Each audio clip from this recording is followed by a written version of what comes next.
welcome back to my channel and guys we meet again back with our previous sessions which we had continued. So याद करते हैं हम बहुत कम topic बचा है हमारा मॉलिक्यूलर बेसिस ऑफ इनहेरिटेंस का जो मैंने स्टार्ट किया हुआ था and we will be doing the methodology today.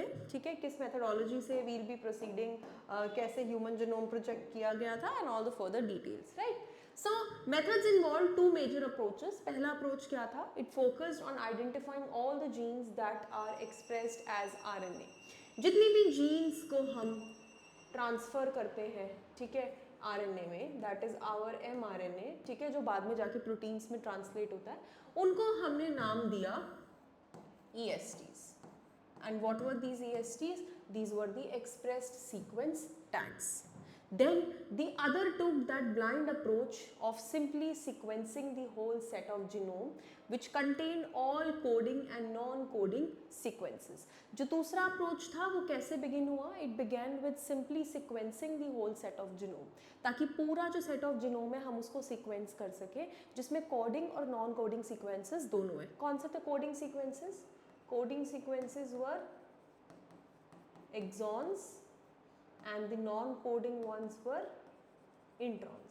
तो इन ESTs में चाहे कोडिंग सीक्वेंसेस थे चाहे नॉन कोडिंग सीक्वेंसेस थे, हमने उन सबको एक्सप्रेस करना स्टार्ट कर दिया and later assigning different regions in the sequence with functions, और बाद में सब डिफरेंट रीजन्स को एक सीक्वेंस में अलाइन किया उनके फंक्शंस के हिसाब से. राइट, उस सीक्वेंसिंग को हमने सीक्वेंस एनोटेशन के नाम से जाना.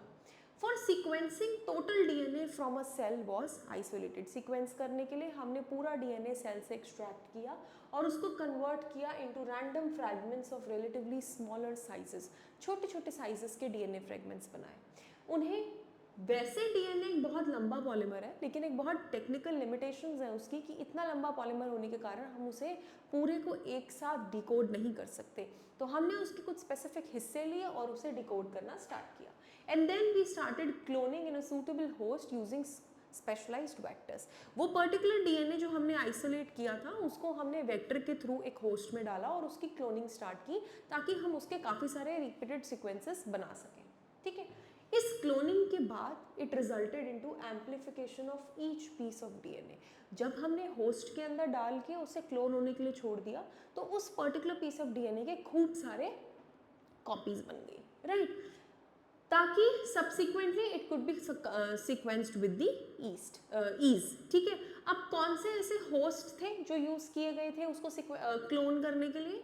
There were bacteria, there were yeast, and the bacteria and the vectors which carried them till the host were bacterial artificial chromosome, yeast artificial chromosomes. ठीक है, तो ये लाइन आप लोग याद रखना कि कौन से होस्ट यूज किए गए थे एंड कौन से वेक्टर्स. नाउ जो फ्रेगमेंट्स सेपरेट किए गए थे, जिन फ्रेगमेंट्स को पहले सेपरेट करा गया था, अब उन्हें सीक्वेंसिंग में लाया गया using automated DNA sequence technique. वो टेक्निक क्या थी? It actually worked on the principle of a method developed by Frederick Sanger. एक साइंटिस्ट था फ्रेडरिक सैंगर, उन्होंने डेवलप की थी ये technique. Sanger is also credited for developing method of determination of amino acids sequence in a protein. Proteins के अंदर कौन से सीक्वेंस में अमाइनो एसिड्स लगे हुए हैं वो सीक्वेंस भी डिटरमाइन करने के लिए सैंगर को जाना जाता था. These sequences were then arranged based on some overlapping sequences. अगर अब मैं बात करूँ overlapping regions की तो ये क्या होता है? देखो यार, अगर आपके पास बहुत टूटे टूटे हिस्से हैं और आपने उन सब टूटे हिस्सों को ज्वाइन करना है तो आपको कैसे पता चलेगा कि ये वाला इसके बाद आएगा या ये वाला इसके बाद आएगा? एक्चुअली क्या होता है, इस हिस्से के अंदर अगर ये एक हिस्सा दूसरे हिस्से के साथ जुड़ना होता है तो इसमें कुछ ऐसी चीज़ होती है जो एक दूसरे के अंदर जाके इंगेज हो जाएगी. ठीक है, वो चीज़ किसी दूसरे में नहीं लगेगी. राइट, सो वो होते हैं ओवरलैपिंग रीजन्स. फाइन, जैसे अगर मैं डीएनए के टर्म्स में बात करूँ तो फॉर एग्जाम्पल ये मेरे 2 स्ट्रैंड्स थे. अब इसमें सीक्वेंस था AGC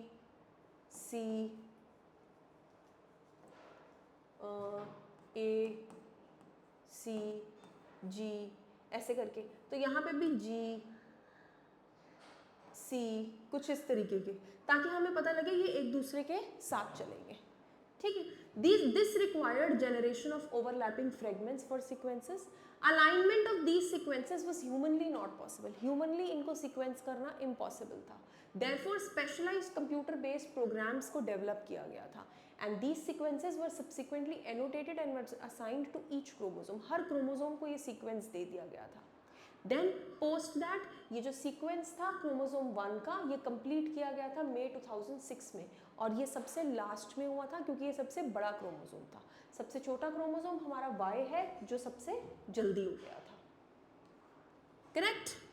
देन ठीक है, अनदर चैलेंजिंग टास्क क्या था? It was assigning the genetic and physical maps on the genome. Genome पे आप जेनेटिक और फिजिकल मैप्स दे रहे हो कि किस हिसाब से हम सीक्वेंस कर सकते हैं. This was generated using information. अब ये मैप्स कैसे बनाए गए थे? It was actually calculated based on the information on polymorphism of restriction, endonuclease recognition sites and some repetitive DNA sequences जिन्हें हम माइक्रोसैटेलाइट के नाम से जानते हैं. अब ये वर्ड्स आपको थोड़े से ऐसे लग रहे होंगे जिनका आपको मीनिंग नहीं पता. येस श्योर, आप जानते भी नहीं हैं, आपने पढ़े भी नहीं हैं, क्योंकि ये जो कॉन्सेप्ट है ये हम DNA फिंगरप्रिंटिंग में पढ़ेंगे. ठीक है, तो आप इसको फिलहाल के लिए कर सकते हो and we'll be reading this in the next video. ठीक है जी. देन अगली में मैं आपको salient features of human genome project cover करा दूंगी. So thank you for watching my video guys, and that's all. Thank you.